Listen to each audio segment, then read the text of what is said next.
Hey guys, it's Mrs. Guess again. All right, so the last lesson we practiced adding fractions with unlike denominators. Now remember that word unlike, oh, there you can see it. Unlike, means not, so not like. That means they're different. So they have different numbers on the bottom because remember, denominators go down. All right, numerators are north of the line, which means up. Denominators go down. So you can add and subtract, but you just have to make the denominators match up, right? So I'm going to do one page. We're going to do a couple of problems here together, and then we're going to move on. So we have 1/4 minus 1/8. I know that I have to find a common denominator. They've already figured out that 8 is going to be our denominator. How many 8s equals 1/4? Well, let's figure this out. So to get 1/4 to 8, I'm multiplying times 2. So 1 times 2 is 2. 4 times 2 is 8. To get 8 to 8, it's just going to stay the same. So now I have 2 8s minus 1 8. Our denominator stays the same, so it's going to stay an 8. 2 minus 1 is 1. Easy peasy lemon squeezy. That's all I'm going to say about that. All right, let's look. I'm going to switch to a different piece of paper, but let's look at 4/5 minus 1/4. 4/5 minus 1/4. I'm looking for a good spot to write this. 4/5. Can you see that good? Yeah. 4/5 minus, excuse me, 1/4. 1/4. Excuse me. All right. All I'm going to do at this point is I'm going to use my denominators and multiply them together to come up with a common one. So in this case, I'm going to multiply by 4. 4 times 5 is 20. 4 times 5 is 20. You know, it just dawned on me. I don't have the light on. Oh, I bet that makes a big difference. And 4 times 4 is 16.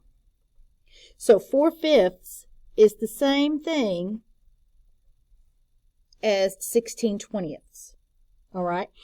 Now I've got to multiply by the other denominator down here, and that's by 5. And again, look, I'm doing what I'm doing to the bottom. I'm doing the same thing to the top. I'm multiplying both of them by 5. 1 times 5 is 5. So now I have a new problem. I'm going to rewrite it just so it's a little bit easier to see. Over here I'm going to have 16/20 minus 5/20. My denominator stays the same. It's not going to change. Once I found the common denominator, it doesn't change until I finished working out the problem. And then 16 minus 5. I want you to think about it. If you need to use your fingers, that is quite all right. But we have 16. Let's go down from there. 16, 15, 14, 13, 12, 11. So 4/5 minus 1/4 is 11/20. All right, let's do another one. I'm going to write it the other direction. That's the up and down version. Let's write it another direction. Okay, I have, let me see here. Let's do 7/8 minus 1/3. 7/8 minus 1/3. All right. I've got to find, excuse me, I've got to find a common denominator, so I'm just going to multiply the denominators together.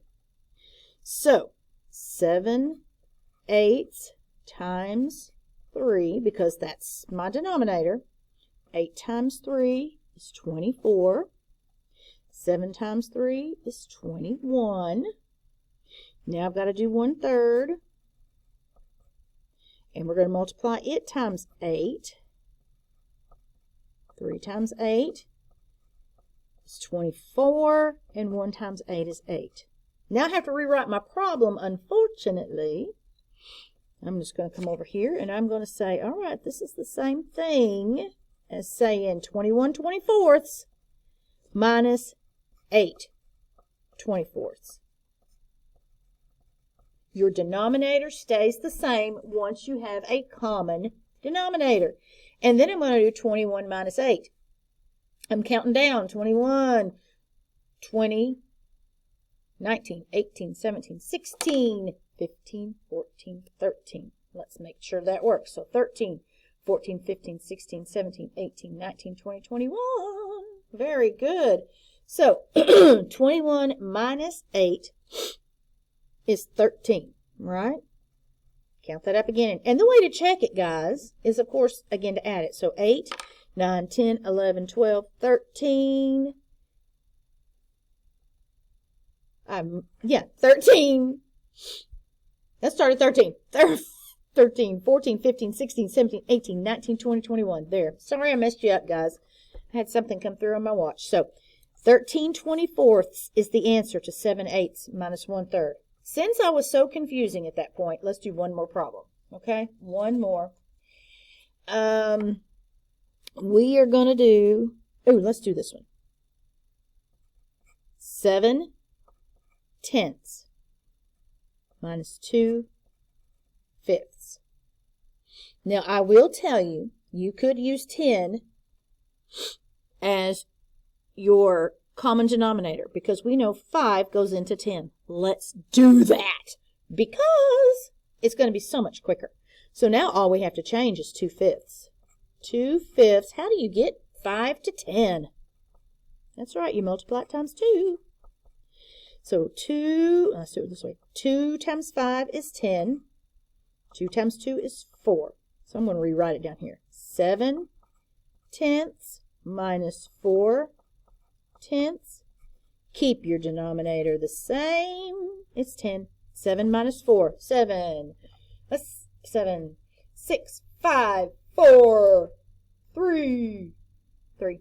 Or we could say, anyway, that's it. 3. Sorry, guys, my brain is dead this evening. All right, so 3 tenths. 7 tenths minus 2 fifths is 3 tenths. Excellent job. Remember, the hardest part of all of this is finding the common denominator. And then just remember, once you found the common denominator, use it all the way through. All right? And then it's just subtracting the top, and that's easy peasy. Lemon squeezy. All right, guys. Thanks a bunch. See you later.